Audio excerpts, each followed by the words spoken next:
มื้อนี้ก็อยู่ไร่อยู่นาคือเก่าพี่น้องเอ้ยมาเยี่ยมมายามเข้าไร่เนาะพี่น้องเนาะอันนี้โอ้ย้อน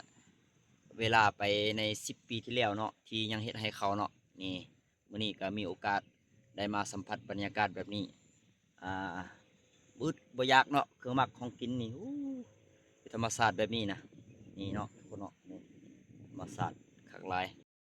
พี่น้องมื้อนี้ก็ได้มีโอกาสเนาะมายามให้เขาพี่น้องมาเบิ่งให้เขาโอ้ยเบิ่งแม่นี่ให้เขาเนาะไก่สิเป็นม่านเนาะ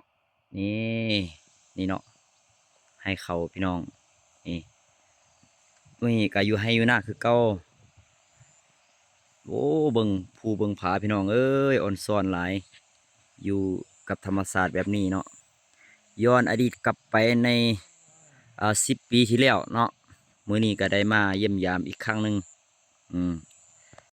มาเบิ่งเมนูเฮามื้อนี้เนาะนี่อันนี้ก็คือแกงผักอึพี่น้องโอ้บรรยากาศแบบนี้บ่ได้กินดนแล้วได้แกงผักอึนี่เนาะนี่นอนในตูบในเถียงพี่น้องเอ้ยบรรยากาศลมเย็นๆสดชื่นให้นอนเถียงพี่น้องนี่ได้ตัวหอกตัวหนึงเนาะกับตัวนกนะฮะตัวนกเอเด็กตัวนกหน่อยหนึงนี่เนาะนี่สองมักสุดกินธรรมชาติพี่น้องเอาตัวนี้กับผักอึเฮาแล้วเนาะสุกแล้วเนาะโอ้ยใส่ข้าวหอมก่อนพี่น้อง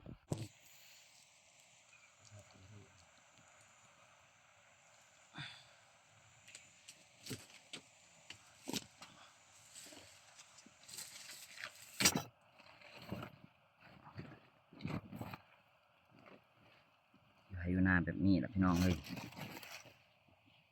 โอ้ผักอึแซ่บกินก็แซ่บอยู่ให้อยู่หน้ากินอยู่บ้านอยู่เพื่อนบ่แซ่บ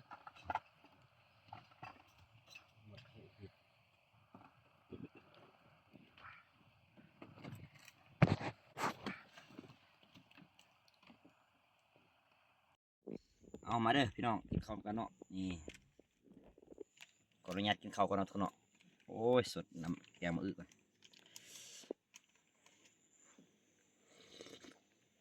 อืมอ่านกเนาะ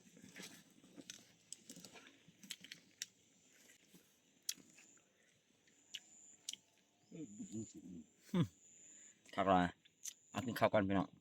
อ่ะเริ่มเด้อปิดตูบอยู่สนามเนาะนี่แหละทักลายพี่น้อง